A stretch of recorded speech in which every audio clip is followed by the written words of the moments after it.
Dating in New York City is not for me. Arguably dating in general isn't for me, but dating in New York City really is not for me. I mean, I cannot deal with the non-commitment, the drama, the myriad of personalities that do not go with mine, and the travel involved. It's just not something I'm willing to put up with. But there was a time when I gave Tinder and OkCupid and a couple other dating apps a try, and I started to realize that all the guys I was dating happened to fall into the same basic categories. They were generally either performers, business and or con men, Europeans, or some hybrid of any of those. But no matter what category they fell into, I was always left with a story or a life lesson I would have much rather learned through someone else's mistakes.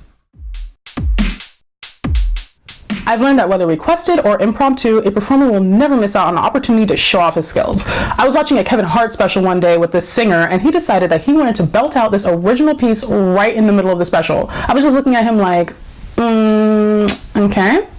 But I pretended I couldn't hear him, and I just let the awkward just stew until it stained his clothes, because that was rude. And I knew that he wanted a compliment, but I can't give baited compliments, so I just was like, no, and I just ignored him. But Nicole is mean. Don't be a Nicole.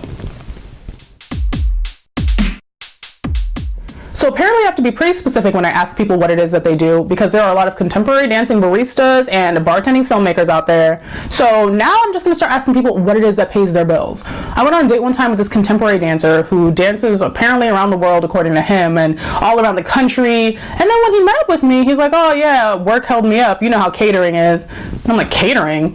But I thought you were a dancer. Now, you see, I have nothing against the hustle. I'm a hustler myself, but just be straight up about it. I'm sure that stranger danger is probably something that they taught us in elementary school, intermixed with our DARE program or something, but all of that completely left my mind when I started online dating. One time I got into this car with this guy, and I don't know why I got into his car, but as soon as I got in, I realized I made a mistake, because he got on the phone and he just starts cursing about some money that he lost in some probably not on the up and up business that he was trying to do. And I was analyzing the lock functions on his car, trying to figure out how I was going to do my tuck and roll, because I was scared out of my mind. I even had him drop me off like 3 blocks away from my house so that I could walk to my home and never speak to him again. I'm the first to get caught up in a smooth and mesmerizing European accent.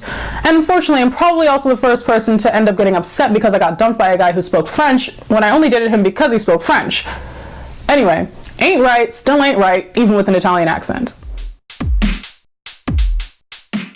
My mom always says you have not because you ask not, and she was right. I always go on dates and I always ask guys, do you want to split the bill? Even though I don't really want to, but I feel like, maybe I should just ask anyway.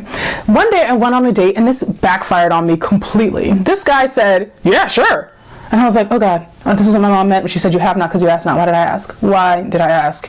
This guy nickels and dimes this $30 bill. He's like, so I got this and you got that. But no, but I told you to get that, so I'll pay for that one. And then he starts like splitting the tax, and I'm just staring at him like, but weren't you just the one with the 2 phones bragging about your real estate business and how well it was doing? Are we doing this right now? I'm in college. You know I don't have no money, right?